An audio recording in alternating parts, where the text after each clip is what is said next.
Nos acompaña esta mañana Theodor Hebel, ingeniero experto en tsunami. Gracias, Theodor, por estar acá, porque hay muchas dudas, muchas preguntas, muchos de mito y mucho de cine hollywoodense en cuanto a los tsunamis. O sea, de hecho, lo que más nos llamó la atención, lamentablemente, cuando ocurrió el tsunami del 2010, fue que la ola no era una ola gigante que venía como lo muestran en las películas, era completamente algo distinto. Así es. Theodor, ¿es lo mismo un maremoto que un tsunami? Lo que pasa que técnicamente la palabra es tsunami. Ya. Así como la palabra es earthquake en inglés, que nosotros le ponemos temblor, casi terremoto, sismo.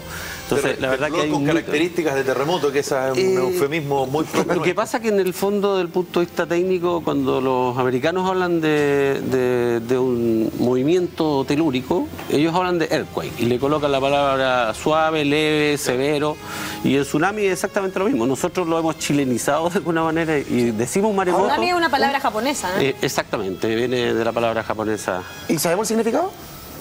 ¿De tsunami? Sí.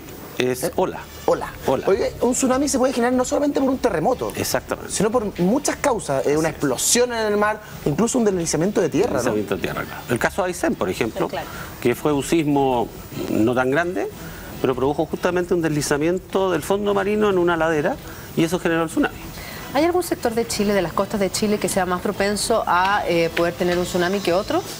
Lo que pasa que hay un mito, que la verdad que es un concepto errado, que dice, por ejemplo, que en Valparaíso, por el hecho que la playa baje tan profundamente, no va a haber tsunami, eso es un error. ¿Es un error? Claro, es un error. A ver, es un error. un poco. El concepto es que el tsunami se genera por el movimiento del fondo marino. Ya. Y eso hace entonces de que es como si tú metieras la mano debajo de la tina del agua. Ya.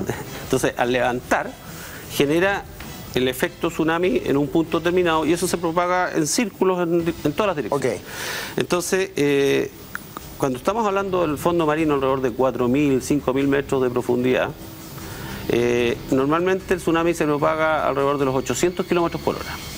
Y a medida que ese fondo marino empieza a reducirse, la ola empieza primero a disminuir su velocidad de los 800 kilómetros por hora y empieza a aumentar en altura. Perfecto. Las boyas, por ejemplo, las boyas DART, que son las que están en el Océano Pacífico, lo que hacen es que detectan una variación. Cuando estaba hablando de 3.000, 4.000 metros de profundidad, el tsunami no tiene más allá de 10, 15 centímetros. Entonces, a ver, para ver si entendí un poquito lo que tú estás explicando. Es que en el fondo ya se mueve el fondo marino. Se mueve el fondo marino, y exactamente. dependiendo de si efectivamente la cantidad de agua que haya sobre ese fondo que se está moviendo. No, es en el fondo cuánto es lo que se mueve el fondo marino. Lo que se mueve, ya, ok. Existe casi una relación que podemos decir, por ejemplo, en este caso del 6-7, la variación debe haber sido unos 30, 40 centímetros. Eso se movió el fondo marino. Exacto, y eso ¿Y es más o menos... ¿El mareógrafo qué captó? El mareógrafo lo que capta... No, el mareógrafo es el que está en el borde costero. Ah. Ese ya detecta cuando ya llegó. Lo que detecta la boya DART es este movimiento de altura que es más allá de una ola, porque efectivamente nosotros en alta mar tenemos olas, por lo tanto tenés altas y bajas. Pero cuando tú generas el tsunami sube en un largo de onda de 800 kilómetros, por lo tanto, desde el punto de vista de la boya, lo que hace es detectar un aumento permanente durante un plazo determinado de tiempo. Ok, entonces estamos desmitificando de alguna manera lo que creíamos respecto a los tsunamis en nuestro país. Tú dices que efectivamente en Valparaíso sí podría existir un tsunami porque muchos hablaban de la profundidad de la costa, bueno, que haría que para complementar eso, como te digo, va avanzando el tsunami, entonces a medida que empieza a disminuir el fondo marino, este largo de onda de 800 kilómetros empieza a disminuir. Cuando llega a la costa, por el fondo marino que disminuye mucho, tenemos un largo de la onda de 10 kilómetros. Por eso uno dice que el tsunami tiene un largo hacia atrás de 10 kilómetros.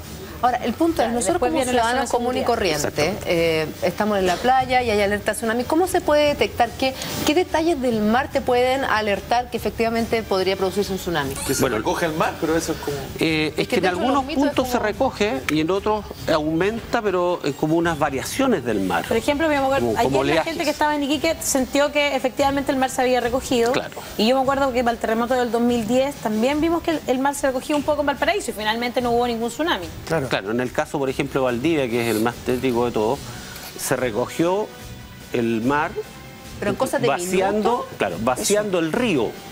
Claro. vaciando el río y llegó al punto en que los peces estaban saltando sobre el lecho del río sin agua. Parece imagen Mucha bíblica, gente se metió a sacar los peces que estaban ahí y después vino la ola. Ahora, ¿cuántos minutos eso? Porque empieza a recogerse el mar, pero eso ¿cuánto demora más o menos hasta que viene la primera ola? Claro, y eso depende de la magnitud del sismo. La magnitud del sismo, exactamente. Por ejemplo, en el caso de Valdivia, que es el que está más documentado desde el punto de vista tsunamigénico, más o menos a los 10-15 minutos empezaron las primeras variaciones del mar. Ya. De ahí se recoge y la primera ola viene alrededor de los 40 minutos. Ah, ya. O sea, cuando uno ve que se está recogiendo el mar, o ese ya el es un río, indicio. o por ejemplo en Viña el Estero también se recogería, ¿no? Exacto. Por poner un ejemplo. Sí, es que no tenemos la barrera de arena.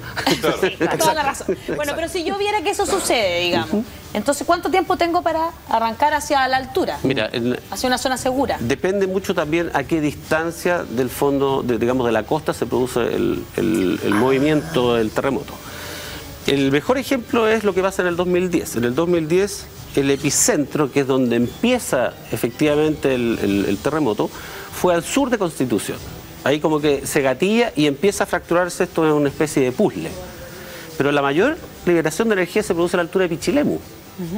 Y ahí es donde se genera el mayor tsunami. Por eso que el tsunami, cuando va avanzando hacia el sur, pesca todas las costas que miran hacia el norte, en este caso Talcahuano, Constitución, de una manera muy intensa. Si el tsunami, esta mayor cantidad de liberación de energía hubiera sido efectivamente donde fue el epicentro, al sur de Constitución, a Constitución no le pasa nada.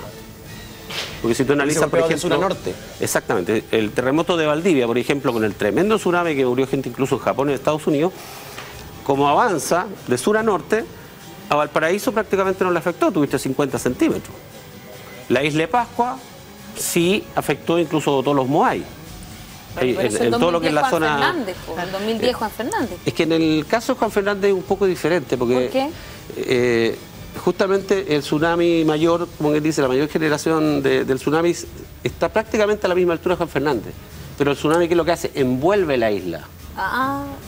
Envuelve la isla a tal punto que se produce estas sumas de corrientes y pega tan fuerte al poblado. Ahora, Teodor, en esta especie de clase que nos estás dando respecto a los tsunamis y educación de tsunamis, que de verdad somos bastante ignorantes, tenemos una gráfica más o menos de qué es lo que sucede, si tú nos puedes ir explicando lo que estamos hablando. Ahí vemos cómo las placas se mueven, producen efectivamente este temblor, sismo, terremoto, pongámosle el nombre que quiera, y ahí empieza a producirse este efecto en el mar. Y aunque uno no vea que, o sea, porque cuando, por ejemplo, tanto el del 2010 como lo que hemos visto para último, uno no ve que llega una ola, ve que llega agua nomás, ¿no? Claro, y que entra con tanta velocidad que se lleva todo a su paso. Bueno, el caso de Sumatra, por ejemplo, que creo que es uno de los más gráficos, cuando uno ve incluso gente que está caminando por la playa y que desaparece completamente, producto de esta masa de agua que tenía 15-20 metros de altura, donde la persona se veía prácticamente una hormiga. ¿En Chile se podría generar un tsunami sin terremoto? Claro. Por deslizamiento de los fondos marinos, por un meteorito. Los meteoritos también son... Y caen generalmente en el mar. Exactamente, pero depende del tamaño del meteorito. Ahora, es efectivo que lo que pasó el domingo en el norte, y por eso hay tanta preocupación en la comunidad científica respecto al tsunami devastador que provocaría un terremoto que se está esperando hace mucho tiempo, dice relación porque la placa continental con la placa de Nazca está en el mar. O sea, el roce de ambas placas no está casi en el borde continental ni un poquito adentro, sino que literalmente en la costa. Por lo tanto, ahí sería, por ese roce sería entonces lo devastador de este supuesto tsunami en el norte. ¿Esa sería la razón? No, la placa, todo lo que es la subducción, que es donde la placa de Nazca se mete debajo de la continental, si tú lo miras en el Google Earth, a lo largo de todo Chile y a lo largo de toda la costa del Pacífico, desde el Centroamérica hasta el Sudamérica, todo está costa afuera. O sea, toda la subducción se produce costa afuera. A diferencia de cuando ya empieza a penetrarse, como es cerca de Estados Unidos, donde ya prácticamente la subducción desaparece y aparece la falla de San Andrés. Por lo tanto, el norte no tiene ninguna característica distinta al resto del territorio. Aparte de ser más plano que otros lugares, podríamos decir que no tiene una diferencia. Y por lo tanto, eso sería la razón. O sea, que el espacio entre el borde costero y el territorio es muy angosto. Bueno, en el caso del norte es un poco más amplio y también ocurre lo mismo en La Serena. Si tú miras La Serena, por ejemplo, hoy en día es una explanada maravillosa, sí, claro, especialmente interesante para la industria inmobiliaria, pero eso va a ser catastrófico para el próximo gran terremoto que esperamos en la zona centro-norte. Yo he pasado 2 terremotos en Valparaíso. ¿Ya? El del 2010 y el del 85, que fue más fuerte que el del 2010 en la quinta región. Sí, exacto. Y como que todos se preguntan de qué magnitud tendría que ser un terremoto para que pueda haber un tsunami. Mucha gente me lo está preguntando por Twitter. ¿Tendría que haber algún indicio? ¿Tendría que ser un terremoto de cierto grado para arriba? ¿Qué tendría que ser para que haya un tsunami? Como te explicaba, el problema es que esos 2 terremotos, afortunadamente para nosotros los viñamarinos, los porteños, han ocurrido al sur de Valparaíso. Por lo tanto, el tren de onda que viene no mira de frente a la ciudad. La bahía finalmente cubre la ola. Lo que sí va a ocurrir en el próximo terremoto del centro-sur, del centro-norte o del norte, que efectivamente ese frente de ondas le va a pegar directo. Incluyendo, por ejemplo, en el caso talcahuano. O sea, es decir, perdón, si te entiendo bien, si te remotea en Coquimbo, La Serena, Vallenar, incluso más al norte, esa ola sí o sí se va a meter en Viña del Mar, se va a meter en Valparaíso. Exacto. Pero no necesariamente tiene que provocar un tsunami, ¿o sí? Sí, no, como tsunami. 100%. Cuando hablamos de ese frente... ¿Y cuál sería el límite entonces? ¿Cuál es el límite natural respecto a lo que tú estás diciendo? El límite natural para el tema del norte, ¿cómo te golpea de Valparaíso hacia el sur? Hay antecedentes, por ejemplo, que para el terremoto del norte de Chile, del 1877, en Talcahuano las olas llegaron alrededor de los 6 metros. ¿A 6 metros en Talcahuano? Exactamente. ¿Por qué? Porque Talcahuano mira justamente hacia el norte. Toda la mayoría de las ciudades costeras, ciudades importantes, miran hacia el norte. Por lo tanto, cualquier evento que sea al norte de esa ciudad le va a pegar de frente. Estamos hablando de muchísimos kilómetros. O sea, podría ser un para el terremoto de Japón hubo alteración de la marea en Chile.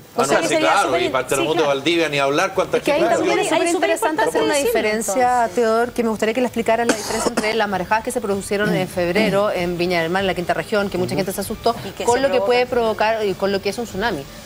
Lo que pasa es que las marejadas están dadas por los frentes de mal tiempo mar adentro.